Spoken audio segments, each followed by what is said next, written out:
sometimes, you know, sometimes it's better if we just make one sequence a week if we're gonna, Yeah. just to keep it running, you know what I mean? Right. Yeah, rather than shut the whole thing down. But Yeah, and it's a good idea to keep your HPLC working too, is to yeah, keep it fresh and having Yeah. something to go through it. yeah, for sure. So what I'm going to do is go through the manual. So if you guys want to have a copy of this manual here, Okay. there's the software. Basically, it's everything that's on this C drive here. Right now, there's a folder on the C drive called H8-SE No MXC. So that means no mixing chamber. And this DD stands for this double spacing. And the 2M stands for two method. So you have two method software. In other words, you could run two methods at the same time. That's a good feature. And so out on this drive, there's basically, so this is kind of a flow chart of from the bottles to the waste, the tridal monitor, the incoming air and argon. Basically, it shows the pathways through the blocks, up through the columns. And so, this is your main valve block. And these are the two valve blocks that can select either tridal monitor or waste. And that's done on the manual control screen. You can select those, but basically, this gives you an idea of how the plumbing, the flow is. Okay. So if you want to, if you're flowing to waste, it's going to go over here. If you're flowing to the tridal monitor, it's going to go to the tridal monitor. It's like the alternate. Is that waste? Yeah, Waste so- trail.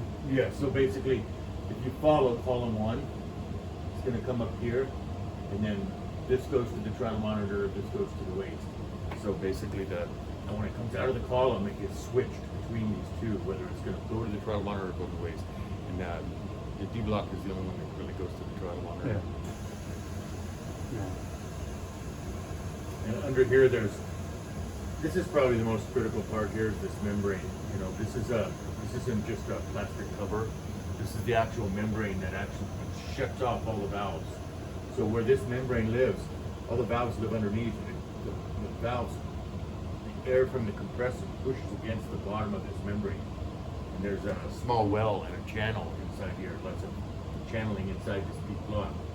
So when you actually tell it to turn on a valve, it's going to release that valve, and the argon, 6 pounds of pressure now, is going to push into that well, and then find its way into the channel and go out.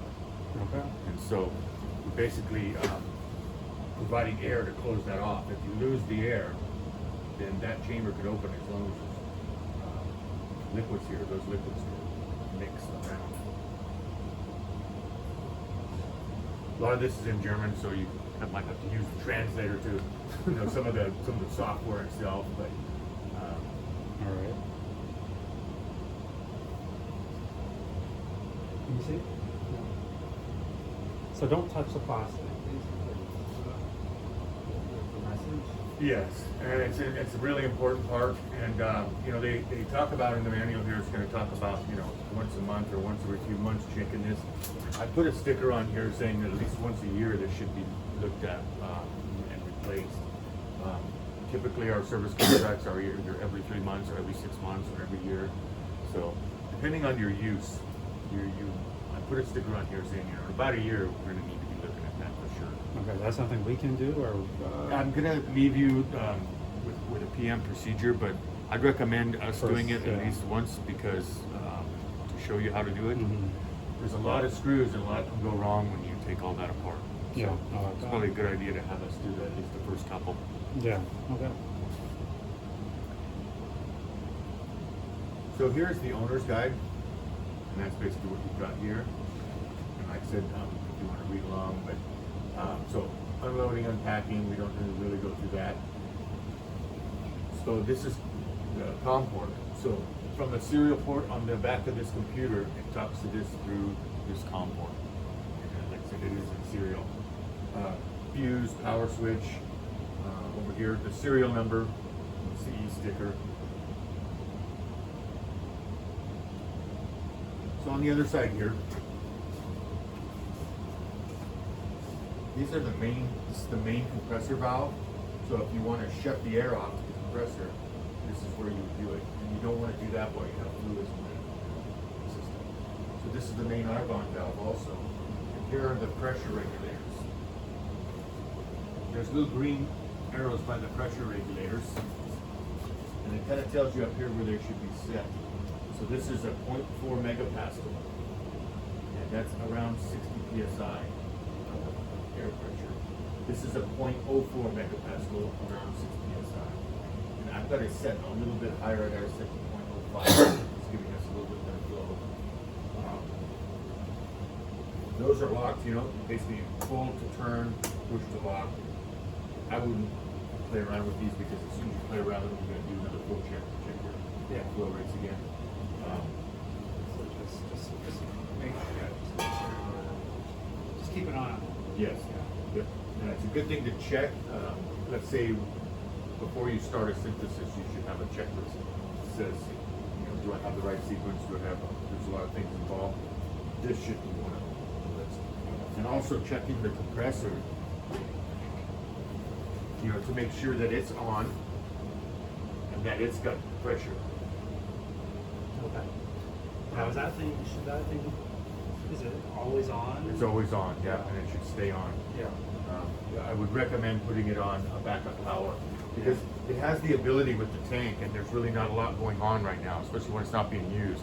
It could hold itself for a while, especially while a backup generator turns back on. Yeah. Fires it back up. Okay. Yeah, so that's the most critical piece to put on backup is the compressor. I think so. Yeah.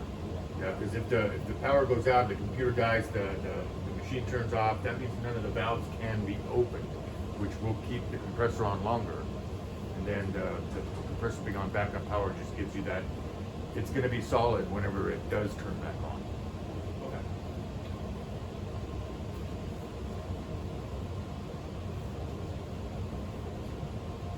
Yeah, and then there's the air and the inlets, basically where they go. Where the argon goes. Yes. And the argon is over here. It's in this bottle here.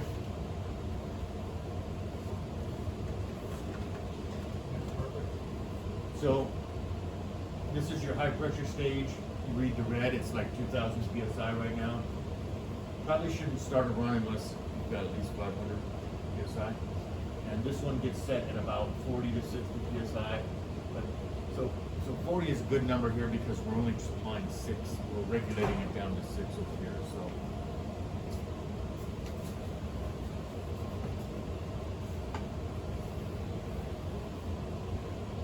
So then, of course, your reagents coming out of this line here, and they're labeled. The label goes on the liquid side. The other tubing is the gas tubing. And the gas tubing just comes right up to the tip and basically fills the bottle with pressure. So you basically are filling each of these bottles with that 6 pounds of pressure. And then when you supply a path to waste, then it's going to push liquid out. The other set of tubing here is the waste tubing that's coming out the back.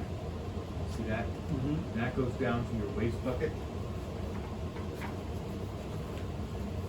It's right here. And what you really want with the waste bucket, the waste lines, is a nice flowing downhill path so you can't get any traps. If you have it go down and up, it can actually form like a P-trap to where you can trap liquid in there and it'll block it off. Yeah. So you want a nice flowing downhill path to the waste trap. This vent needs to be open, but it should be, of course, plumbed to your house vent lines whenever you get that chance to do that. There are charcoal filters that you can install and put right in the top of that, and that basically provides the path to waste or open exit, but also keeps the smells down. Yeah, we'll probably do that. A lot of the new containers just have the charcoal waste and they have the ability to dump. Similar to what you have over here, I think, on that one. That one's a little newer style. So here's the kind of an overview of the system. So, like I was saying, column 1, if you follow this tube, it comes up to the middle of these three. So these are all set up in threes. And it goes column 1, and then if you look, column 2. So column 1, waist and tridle. Column 2, waist and tridle. And 3, 4, 5, 6, 7, and 8. And this is the tridle monitor here where you get your tridle gas and tridle waist.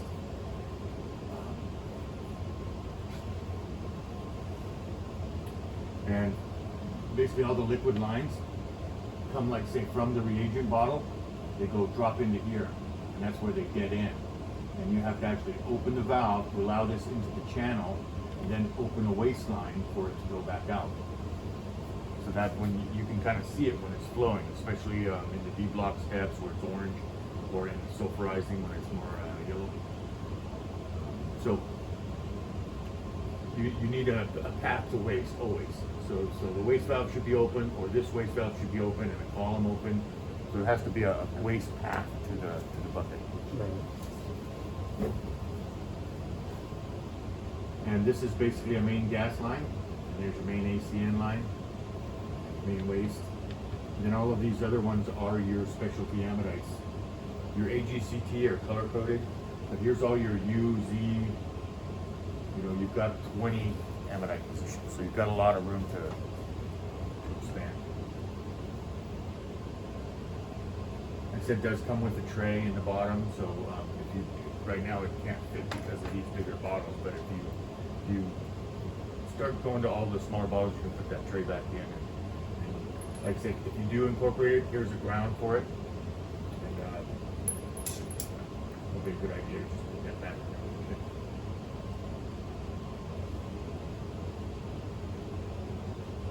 So I'm gonna open these sides up and kind of show you a little bit of inside.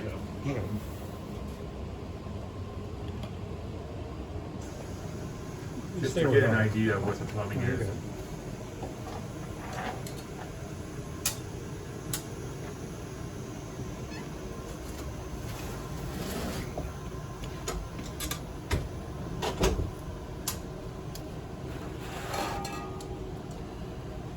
So these are distribution manifolds. So each of these lines, so this is for the reagent. So if you follow this down, this whole manifold is for the reagents. And then if you follow the other two, there's two more back here, and one of them, they're both for the amidites. And it kind of gives you an idea here of what amidite is controlled by what valve. Mm-hmm. And if you notice, there is one reagent tied into the amidite lines, and that's the activator.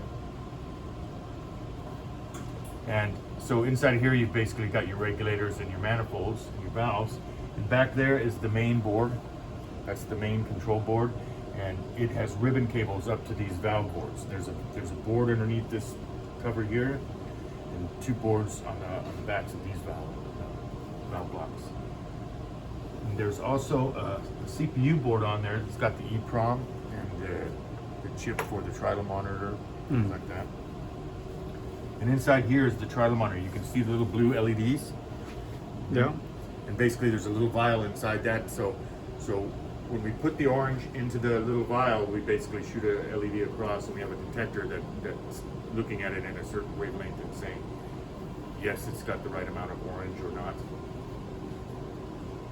And it gives that to the computer, and the computer gives you a V2 number. It also does calculations for total yield and step-to-step yield. What does V2 mean? Like, what is that? V2 is sort of if you're looking at, let's say a circle, and you have a bunch of data points, you have this value called goodness of fit. That's closest I can say, but it's basically how well the data fits. Oh, okay. In other words, if the data is not consistent, then you're going to get a higher V2 number. So if the data is all really good, 100%, 100%, 100%, you're going to get a really low V2 number.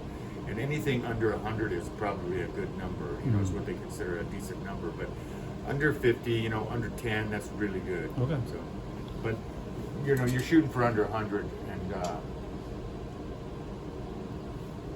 last night we got 4s, Yeah. so that was really good. Yeah. Okay. Perfect. out of both columns.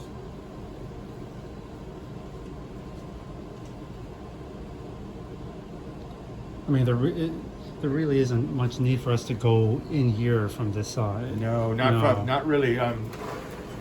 You shouldn't really have to do any kind of maintenance on it until you've had the system for a while, let's say, and you kind of really know what you're doing. But what I just showed you, where those manifolds are, that's where these tubings go. Let's say the gas tubing for this bottle right here goes to that manifold I just showed you. The liquid tubing goes over here. So let's say you wanted to replace this line. Now you know you can unhook it here and unhook it at the manifold. Yeah. And basically plug it in. If you wanted to plug off some of these that you didn't want to use, you could go into the manual, plug them off, and remove them from here and plug them, and basically get them out of your way if you're not using them, just to free up space. But I'd say leaving them on is going to be the best bet. Let's just take a look at this side real quick, just so I... The treadle side. Yeah. Yeah. I'll squeeze in behind you here. Yeah. You should come over here. Yeah. I saw his like yesterday. Yeah, it's pretty cool.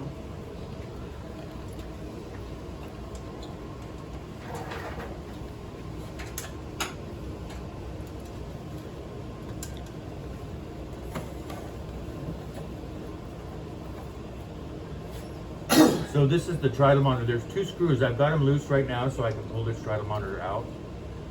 And there's basically your tridal monitor. And so from the last step, it still has the tridal, and you can see it's orange. And there are some features here that are on the manual control screen that you can use for emptying the tridal monitor. So what I'll do right now is I'll empty that tridal monitor. You can see it's sucking it all out. So how do you do that? There's a feature here called empty tridal okay. monitor, and what it does is it turns on all the tridal to the waste and flows gas into the tridal monitor. So it actually flows gas into all of those bottles, and they pushes it back up into its lines, and then switches it over to the waste. So it pushes it out the waste. There's also a feature, this is kind of a built-in feature called wash the tridal monitor. So it's a good idea to do that every, I usually try to do it before each run, but so I'll wash it and then empty it, just so I know I'm starting with a clean tridal monitor. Because if you started another run with that tridal monitor partially full, you're putting stuff in where it's already has stuff, and so it could basically, it's just going to leak over to the next one and the next one. So I'd say wash tridal monitor, and what it's going to do is it's going to fill. You can see it's going to fill it with ACN. Then it's going to fill the next two. You can see it's a bit orange there. Yes. So that's what's in the lines, and yep. The lines are orange here too. It turns into that now. But yeah, you can see it go through. That's cool. And we never had this level of protection. No, it's an eyeball. Now it's going to push gas through everything else, and then, like I say, so first thing you'd want to do is empty it, then wash it, then empty it again. So now it's full of ACN. So we're going to say empty. Basically, we did a nice little clean of the tridal monitor. Great. Now, quick. And- sorry, go ahead. These two screws really should be screwed down, but they don't really have to be, because this isn't really moving around and doing anything to vibrate it out or anything. It's nice to be able to just pull that out and take a look, just to kind of verify that everything's going on. But typically this is screwed down. And I've labeled the columns that they go to. Okay, so my question is, so when you pull that out, I mean, yesterday's synthesis was on column 1 and 2. Yes. But I saw that there were some in 3 and 4. Right. Is that just leak over? Or Yes, is it means that we're basically we're overfilling that vial just a little, and it's able to push its way into the next vial. Okay. Okay. And so basically it gets into that channel that runs along the top, and it Okay. can just basically go into the next vials. Sounds good. So I've got a flow check sheet that I did, and it kind of gives you an idea of what the flow rate is. So you can calculate your D-block steps and say, maybe I just want to send the first two to the tridal monitor and then send the rest to the waste. In other words, that way you're not overfilling them. Overfilling them doesn't really matter too much unless you're running all 8 columns, and then there's nowhere else to put that extra. So, and plus you're from column 1 you're giving to the other column. So it's best to try to limit the amount you put into the throttle monitor to the size of that file. Yeah. And that's basically done in that D block step where you select your times. And so you're saying, I want to flow first to the channel to prime the channel to get everyone to get the fluid up to the bottom of the columns on all the columns. And then I want to push through this column, and then push through this column a certain amount. And then I push a little more, and I push a little more, and basically I'll get this tube all the way full, and then maybe even some is going into the throttle monitor. And at the end, I push gas all the way through that and basically deposit everything into that throttle monitor. So if you just keep in mind how much you're actually going to put into the vial, it's a good thing to do. Yeah. Like I said, you might not want to put all 4 steps into the throttle monitor, just maybe the first 2. Yeah, no, sure. Because those are going to be the most orange anyway. Yeah. So, okay. And then, so it's always before we do a new synthesis or after the completion of a synthesis, we should always empty the triddle. It's not done automatically, right? Yeah. Okay. So I would do it manually, and then Yeah. empty, wash, empty. That's a good cycle to do. Yeah. Just Empty, then wash, and then empty. Yes, Yeah. Perfect. Yeah. Okay. So this talks about, inserting the CD and actually installing the software. The software's already installed on the system, so I won't go through that right now. I will take you through some of this file, the file structure. So what it's talking about here is what's underneath file, control, and about. And those are our main. So you got file is, so if I want to create a new sequence or a new subroutine, I would start here. If I want to open a sequence, a subroutine, or a monitor, so let's start with monitor. So last night we had 2 monitors, and I can open that one, and basically it tells you total yield, step-by-step yield, and V2 number. So there's a whole list of those, basically anything that's run, and there it's a .mon file, and those should basically, they're dated and timestamped. So that's just gonna pile up there after every run? Yes. Yeah. Yep. Okay. So, opening subroutines. So, in this folder, this H8 folder, you've got all your subroutines, all your branches, all your coupling, capping, D-block, oxidation steps are in here, and they're all basically. So here's for a 10 mole. So here's a 10 mole, 10 micromole coupling step, and here's a 1 micromole coupling step. And some of these are for long DNA and standard DNA. Basically, this is where you'll be building those up. And when you open them, this is the subroutine that you're going to be writing. So this is where you say how much time and from what source and what destination I'm going to go to. So from, let's say, this cap A, so and then it's mixed with cap B, and it goes to the column plus time. And when we get into the software, we're going to talk about what these 2 ons are, the delays, that type of thing, how this actually works. For this point here, we just want to know where to go look. So talking about opening a sequence, here's the test sequence we made last night. Very simple. Counts up all the AGCTs, all your bases, and gives you a total base. And also if you've got any of the specialty bases.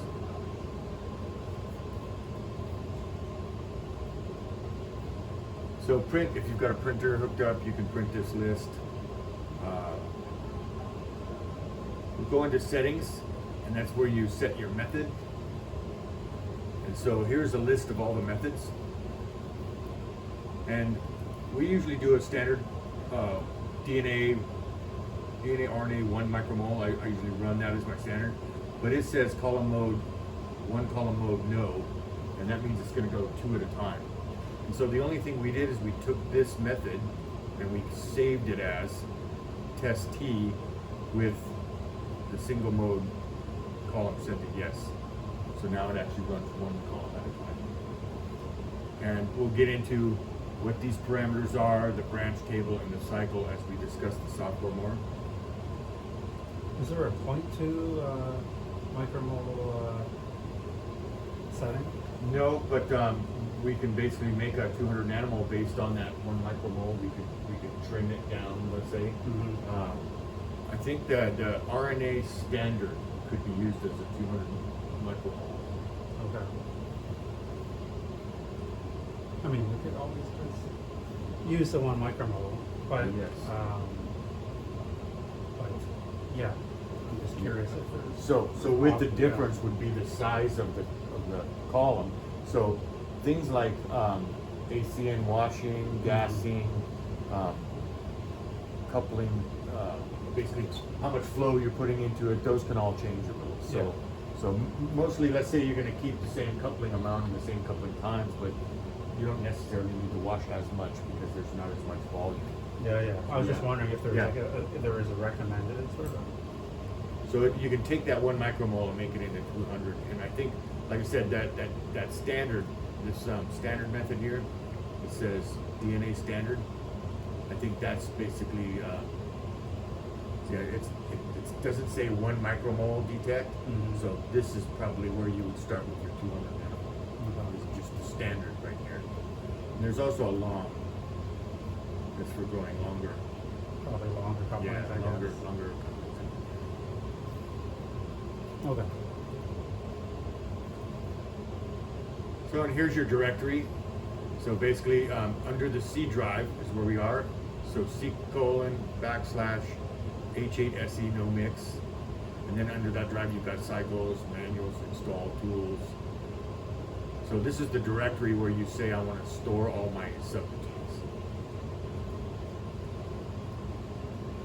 This is the COM port, and right now we're running COM port 2. It's labeled as 2 on the back.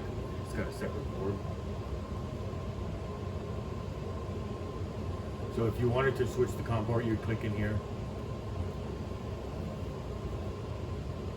Yeah, we'll just leave it at Yep, two. we'll see that because it's got a certain board, you know, so it's all set up for one. So under control, there's the start screen, which is the main screen you'll be running from, and you know that's got this is where you select your sequence. So here's all the sequences that you have. So you would basically click on this and then go click over here, and that would load up the sequence. Here's where you select your methods for each one. So this will be your list of methods, and you can put 1 or 2 here. So it's method 1 or method 2, and that's what you would select in here. This kind of gives you a base count and lets you know what you're using. Gives you an estimated time, and it has to run a little bit to get that time. Shows you the current directory, and you can type in a user to keep track of who ran that synthesis. This gives you the stop and the pause. The stop stops it right away, and then you have the ability to basically stop and abort. The pause, it actually will run through one complete cycle and then pause. So it pauses at a good spot, in other words, between bases. And this pause allows you to, let's say, refill a bottle or put more reagent. Is there a resume after you hit pause? Yes. Yeah, okay. Yes. And it kind of tells you what that status is. It tells you if it's paused, if it's running. So prime DNA is basically what you do after you change the bottles. You prime the DNA. I would do it before each run. So before you do a run, at least do 1 prime DNA, and that should take liquid out of the ACGT bottles and the reagent bottles and put it up to the bottom of the valve block here. All the specialty amidite you have to prime yourself. So that means you have to go into the manual screen and so you go into the manual screen, you put some kind of pulse here, like let's say you put a 1 and then you pulse right now I can show you how that works. I'm just going to pulse ACN to waste. So you can kind of see when the liquid comes up to the line. So if I was going to go through that column 1 to waste, you can kind of watch how it goes where it comes up into column 1. See, now you know I'm right there. So you can see where the liquid is now. So how much time should we pulse a manual emitter to the So column? the same thing, let's say 0.1 seconds. 0.1 seconds, just click, click, click, until you can see it, the liquid, and then you know that it's at the bottom. Okay. So let's say we have specialty emitter, whatever, like G, let's say, right? So, Yep. and then we want to put it to column 6, sure, column 6, yeah. Yep. And then get rid of the ACN, and then, Yep. yeah, just pulse And now it. you should watch column 6. Yep. So Okay. basically 0.1 seconds, but I've already been up here, so I'm already primed. Mhm. So that 0.1 is going from here to here. So it might take you 3 or 4 to get up to the column.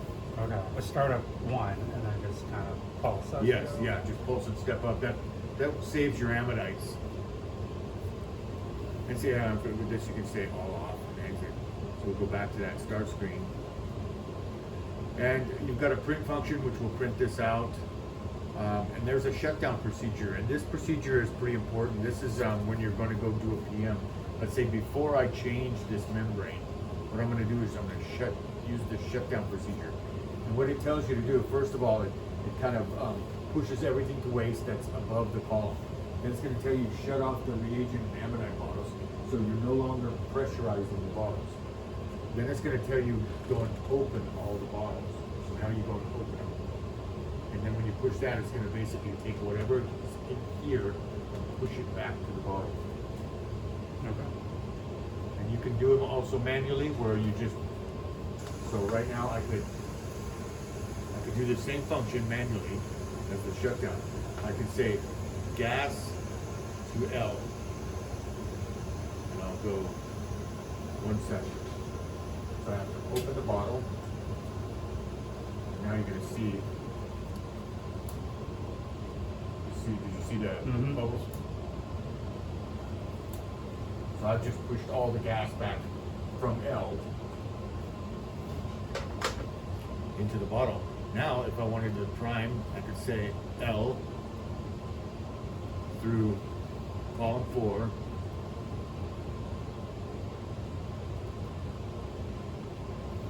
Now let's see how long it takes to get to column 4. So with a brand new bottle, so 1, 2, yeah, 4, about 4, and it looks like you're in. Okay. So you have to hit the column 4 twice, right? Like I see you click L. Yeah, so you're selecting column 4, but you're also selecting where you want it to go. Waste the or waste treadle. or the treadle. Gotcha. Yes, Yeah. yes. And so I'm giving it a path to the waste. Yeah, because there's only 2 choices. Yes. Waste or treadle. Yeah. Okay. So that pulse we just did, that 4 or 5, that also tells you about, gives you some information. Let's say it's not the direct correlation because of the length of the tubing here, but it gives you an idea that this much tubing takes about 0.4 seconds or so. From the D-block bottle, there's a step where we basically make sure that we're filled all this column. Well, typically the TCA is all the way down to here already. So we're only trying to fill this column. So half a second usually works to fill this whole chamber. And that way, when I first introduce TCA to column 1, I'm not wasting column 1's time filling that whole chamber. So first I fill the chamber to all columns, and then when I go to column 1, he's got his own time. Everybody has gas and liquid ready to go. Okay, so we've talked about the start screen, the shutdown.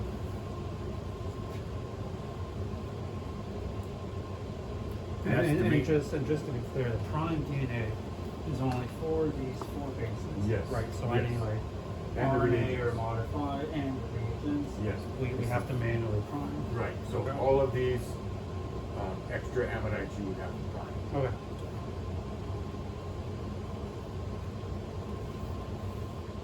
And about gives you a software version, and I'm going to just take a picture of that just so I have it for my records. So I've taken a lot of pictures and I've got these in a folder, and so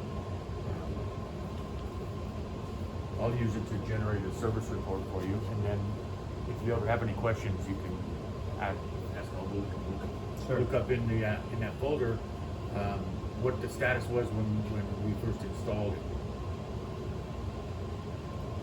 So I've taken you through basically all these submenus.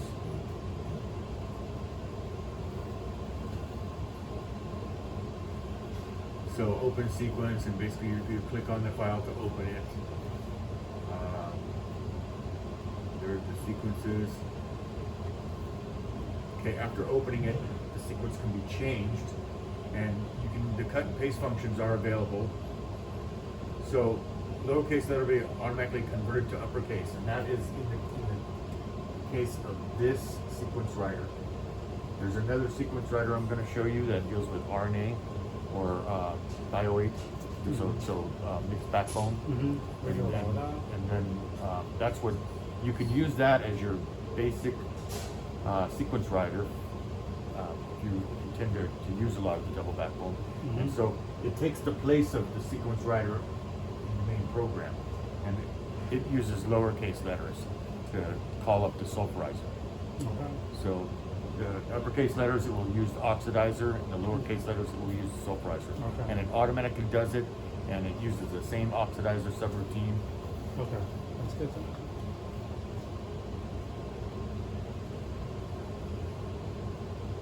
So there are codes, and so what it's saying here is, so the following codes are valid for the wobbles. So AC, so M is A and C, R is A and G, W is AT, S is CG. So you can have mixed bases here. Yeah. Okay. There is no mixing chamber on this. If there were, there'd be a little tube, and basically you would flow them into that mixing chamber, and it would actually pulse it and kind of mix that up before it went out. So basically what they're saying here, caution code P can be entered and cause the execution to break. So we don't want to use P, but you can use M, R, W, S.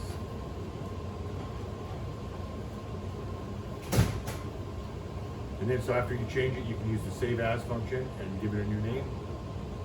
And that's basically how you make sequences with, or you can use the new and write your own.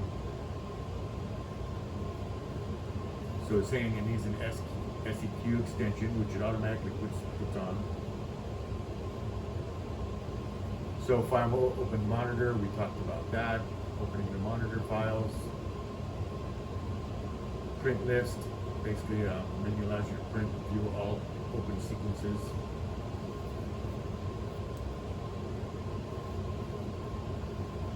We talked about the start screen and how to click on a sequence. So this basically says step one, you click on the column you want, and then you click on the sequence you want loaded into it. You select your choice of method, which automatically brings up the method's coupling steps, and then your sequence.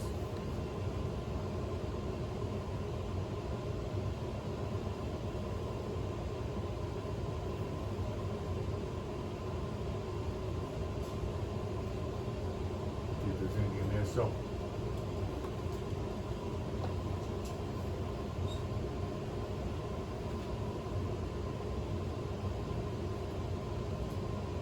yeah, so one of the things in here is the DMT off. So you can tell it whether you want to keep your DMT on at the end or off, or have it off. And so it's DMT off is yes. And if you say no, that it's going to leave the DMT on. And that's on your last coupling. So there'll be that DMT required. And if not, it's going to basically go through and deblock that one last time. So the deblock will be your last step if you set DMT off. This CPG is where you say AGCT or universal.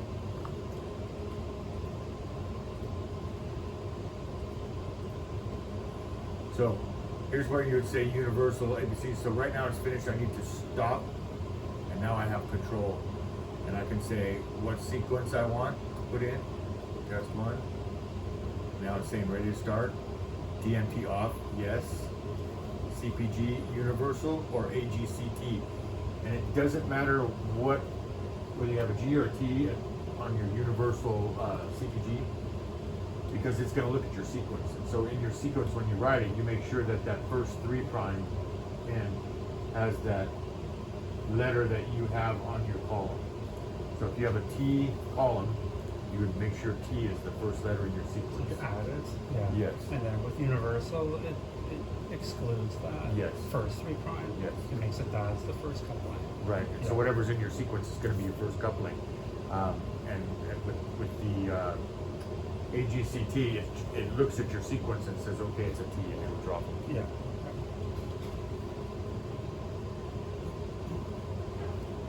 It'll draw from T. Or it will know that it's a T, yeah. We just It know. makes So it- yeah. So it's not going to put a T on the column. Right. So there's 2 T's. No, right. It'll put like the next base. Yes. Yep. yeah. So it doesn't really matter what you put there as long as you know what it. Well, it's good for your own record, but it basically. Yeah, it does skips matter that. because it needs to know that, okay, because it's AGCT, it ignores that first one. Yeah. It says, it doesn't necessarily ignore it, but what it says is it's the next It's base already on on the there couple. because the column's a T Yeah. or an A. Right. Yeah. And then you'll see that in the sequences, one will be like, say we did a universal and a AGCT, you can see that one is a step ahead of the other. Yeah, makes sense. So during the run, it might say it has all the same steps, but during the run, you'll see that one is actually one step ahead of the AGTC. Sorry, so on the ACT, like that column, if you, once it detects the first, like one in the sequence, it'll technically just, when it starts coupling, it'll go on to the second base first? Yes. Okay. Yep. And then universal, it'll do that first base.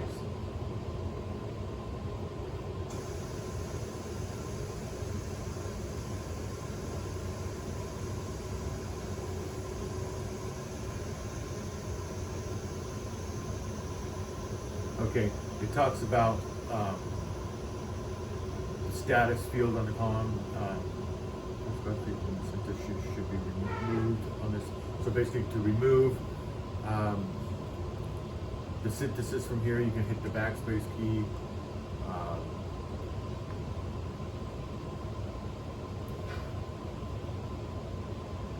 Yeah, it talks about the prime and the start and the pause that we talked about. It's got a base counter. And like we said, when we looked at our graphs, you can double click on them and it'll open the monitor, and then you double click on it again and it'll close it back down.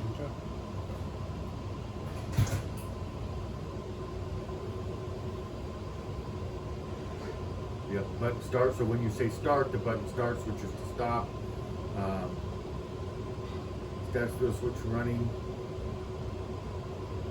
So it's basically going to tell you it's running here. It's going to tell you what sequence and what step it's in. And it's going to tell you what subroutine. So it'll be like the coupling or the deprotect. And then it's going to tell you what source it's using, ACN or G or something, and then what destination to the column. And those are all the things you write in your subroutines.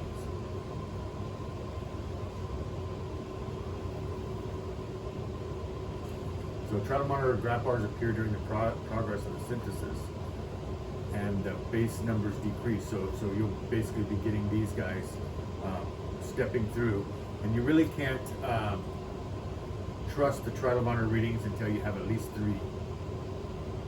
That's when you get your V2 number. So the first one really is just going to be 100%. Then the second one is going to kind of start to look at yields.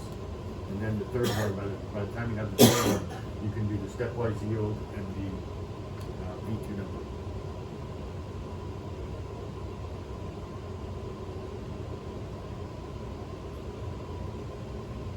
So this is the manual control screen we talked about. We talked about the trial monitor features, the empty trial and wash trial, the column to waste. And since it's a closed system, you can take ACN, like I'll show you here. So I should be able to take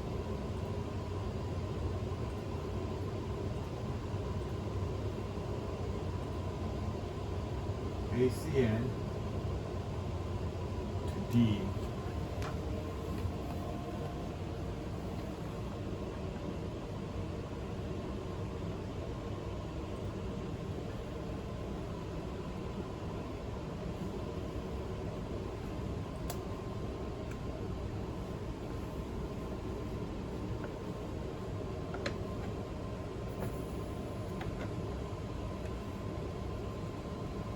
So you have to open it slightly so that there's some pressure relief.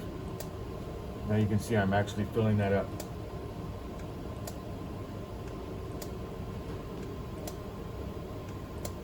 Okay. So it's closed system. You can move from one bottle to the other, but you do have to open it and create that path, that low pressure. And you just unscrew it like a Yeah, quarter just unscrew the turn. quarter turn, just to where it goes. You know, you get that pressure relief, and basically if you try it and it doesn't flow, you know you gotta unscrew it a little bit more. All right. And then if you want to do gas to D, you just hit gas and then D. Yes. Yeah. Yep. Okay. Yep. Yeah, same thing here. If I want to make some bubbles, I would say gas to D.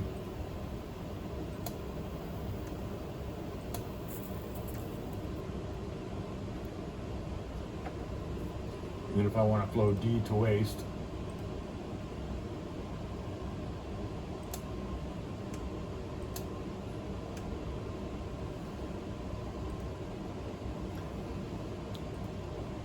Now, So can we D- do multiple vials at once? Yes. Yeah. Yeah. That's what I would think. Yeah. so you can open all of these and open all their valves and flow ACN to all of them at the same Yeah. time. Okay.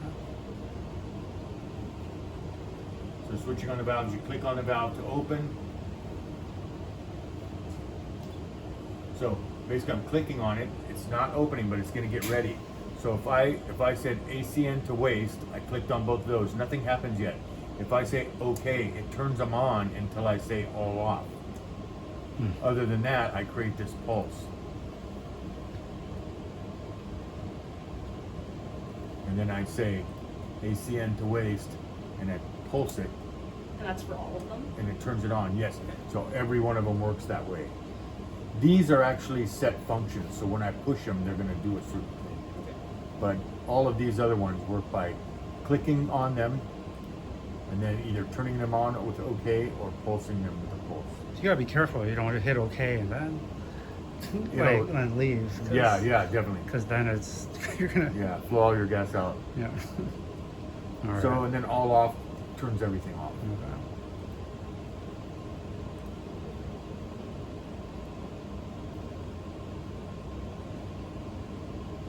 Multiple valves can be paired to switch by clicking and open or close at once by clicking OK. It talks about the pulse function.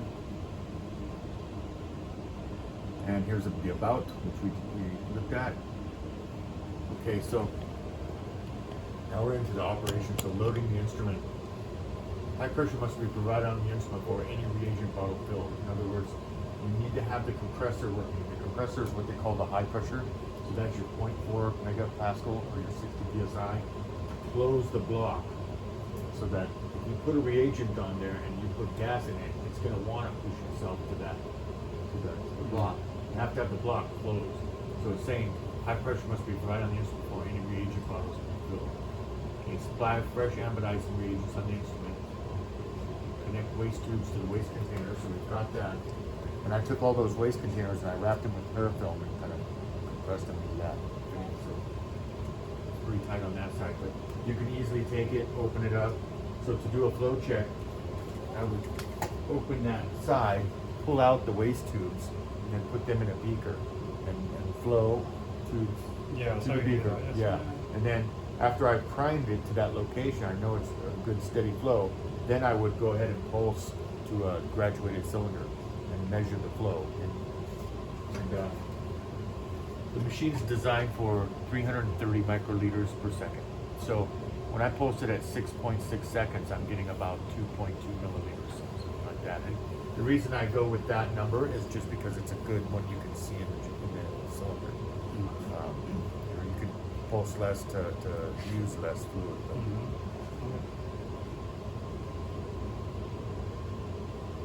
Yeah, so connect waste tubes to the waste container, open the gas for the high pressure, that's that valve over here, open the gas for the low pressure. So it's always high pressure first, then low pressure. And then you open the gas for the bottles.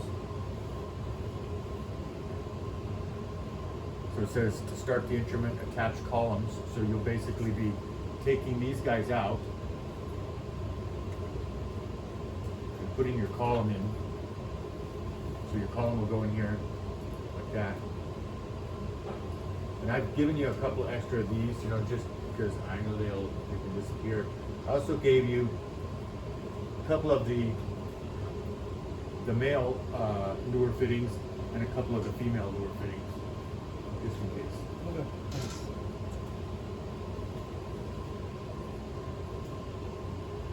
Okay, if some of the column positions aren't used, connect the spacer. And it's not that it's going to send stuff through here, but if you accidentally loaded the wrong column, let's say, and you start your sequence, it's going to pump gas, you know, start pumping fluid out of that place that doesn't have a bath anymore. So you'll just make a mess.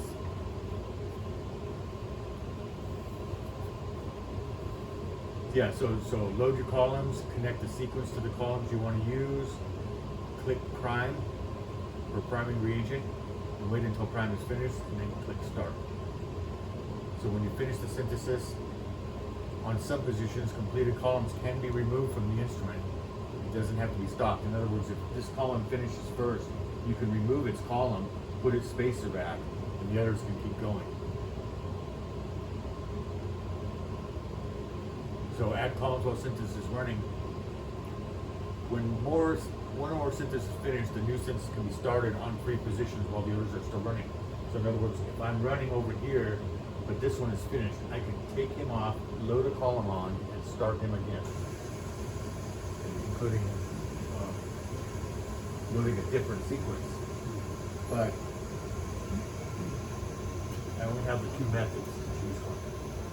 So whatever I'm going to run needs to be one of those two methods.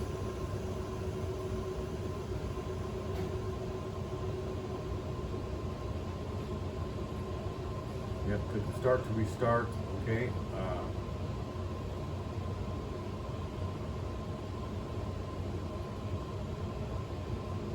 Okay, click monitor or start menu to see the step-by-step trial monitor. Okay, refilling bottles while running. When one bottle of reagent or ammonite is nearly empty, click the button pause and wait until you'll get a little beep, and it'll also say pause in the text. Then you refill the required bottle, and for ammonite bottles, check O-ring before the bottle will be closed again. Press prime if necessary and wait for finish. Now click the pause button again to continue the synthesis. So basically you can pause and change a bottle. So here's care maintenance. Shutdown and opening of all bottles and ammonites must be done before closing the high pressure. So you have to run that shutdown sequence and open all the bottles to remove the pressure from the bottles so that you don't have anything pushing liquids before you actually close the high pressure valve. So changing the membrane in the main block, they're saying every 3 months or earlier. So if you start to use this a lot, I would consider changing every 6 months or so. If you really heavy use, it should be every 3 months, but in this environment, it's probably going to be more like 6 months. You'll get out of that. And if it's not used very much, a year possibly. What happens is the membrane will start to stretch a little bit, it'll lose its elasticity, and then the opening and closing won't be as good. And you'll start to see problems. So it's saying click the shutdown, unlock the 2 screws of the protecting plate, remove it. So this is the protecting plate, and that gives you access to the valve board. Then it says demount the fittings of reagents and ammonite tubes. So basically take all of this out and then unlock all of these M3 screws. So there's a lot of screws there. Then clean all parts of the valve block. So what we do is we take this out, we'll clean it with ACN, we take this P block out, and I take a guitar string and push it through that, all the little tiny channels. There's really small channels in there. Push a guitar string through all that. And sometimes this has to be done. Let's say if you put a column in that you pack yourself, or you put your own frits in, you put your own CPG. So sometimes those frits can come out and CPG can get up into the lines. And in that case, we have to really take it apart and clean it out. Yeah. And including this peak block and clean out the channels. Yeah, that. Yeah, it says clean all parts, remount, and then close the bottles and open the pressure.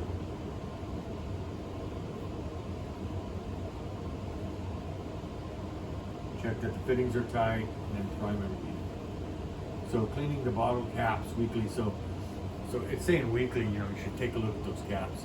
And in these spare parts, you're going to have some extra gaskets. A lot of these fittings on these blue caps, it's a small Teflon sort of a gasket in there, but it really doesn't require a lot of maintenance. In other words, it's not a rubber gasket, it's a little Teflon sheet in there. So those are pretty good. They last a long time. I think you have extras of these in there if you need them. Other things like this, they have O-rings inside.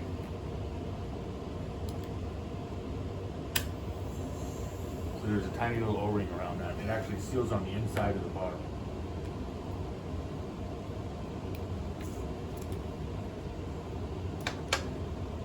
And there'll be spares in that kit. And it's saying check them weekly. So this all depends on how much you use it, but I would follow this guide as much as possible. And if you're at least checking them, then you know you're not going to start a synthesis with a bad O-ring or something like that. So changing membrane of the upper valve box only when a problem occurs. For example, when no fluid C through column occurs and one position is blocked, where membrane changes the same for the main block. So basically you have to, disconnect all these screws, you take it apart, there's the membrane, it's going to be back in there. And you've got spare membranes in here as well. So they're rolled up in a paper towel. So if you do need to change them, when we do come out to change them, we'll be using your spares. Okay, changing of the pneumatic valves. So this is involved, but what it is if you take this cover off, you can see there's this board under here. And if you look right to this side, you can see that there's a valve underneath. This valve right here. Oh yeah. So it's that guy right there. Mm-hmm. So he's the one that actually opens and closes that port. And they're basically have pins, and they're sort of crimped inside those pins. And so with this cover off, you can actually get in there with I use a plastic wedge and get in there and pry the board down. And once you've got the board off, then you can go in and unscrew the valve and replace it. And you've got spare valves in there as well. Okay. They also threw in, the Allen wrench to do this. There's a lot of extra little tools. The 8mm wrench to tighten and loosen those.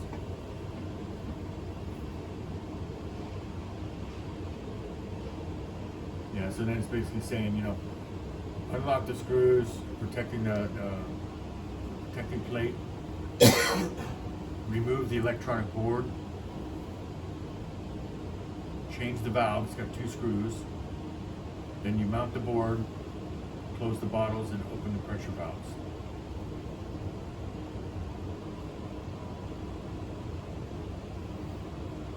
So in here, there's all an EEPROM.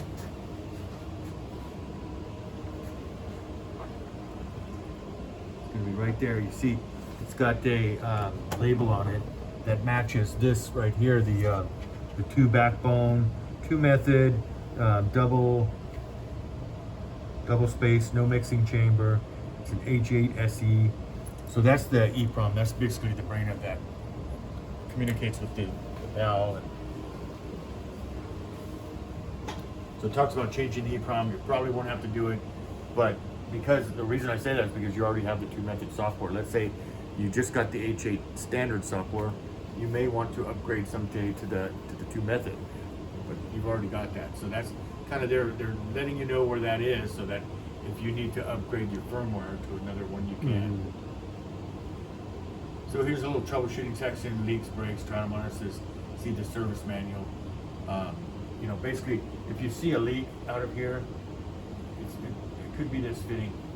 So if I were to look at this fitting right here, you know, right now they have things on them, so I don't necessarily want to remove them, but it's very similar to what you have in your spares.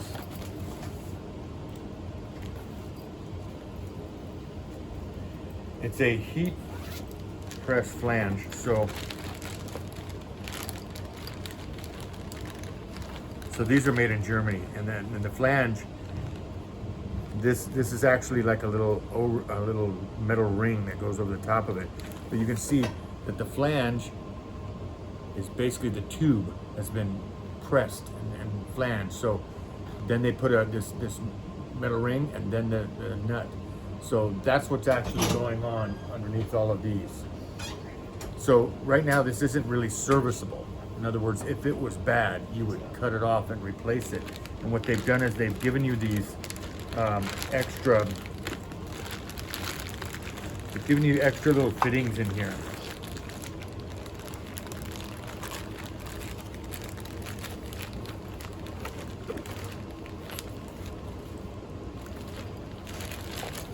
And if they haven't, I'll leave them with you.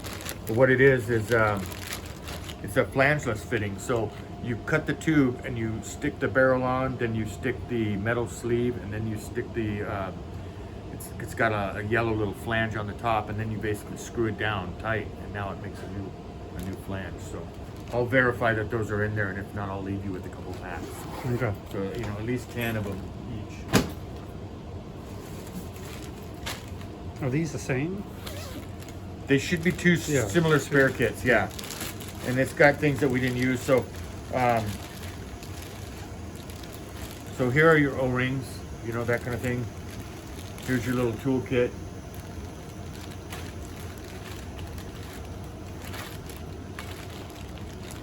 Extra vials and bottles. Here's the valves with the valve screws. And these are your membranes. You can see them in there. Oh, okay. So they're rolled up. And you should have both this style and that style. You said you used those 2 caps from the spare kit yesterday? Yes. Yeah, Yes. okay. So, we've got these. That's the only thing we have in here. These For the smaller and bottles? An extra, yeah. Yeah. So you've got an extra cap here. In case one of these starts to go bad. They do have screws in there. You can take them apart and work on them and put them back together. But there is spares in both of these.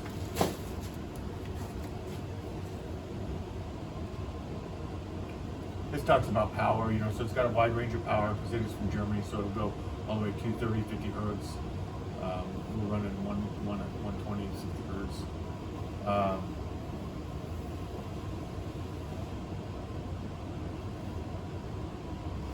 So this is the compressor side. I run at 60 psi. 6mm tube, that's the black tubing. Argon side, they're saying it's argon or nitrogen. We always run argon. At least 99.99. I think yours is better than that. I think ours is 5, 4 nights. Yeah, it's 5. So 99.999. So that's good, not good argon. And then here's your terms of service and guarantee. Here's your spare parts kit. So that concludes the owner's guide. The next one is the software manual, and that's going to be a little more elaborate. I'll get your fittings real quick. I'll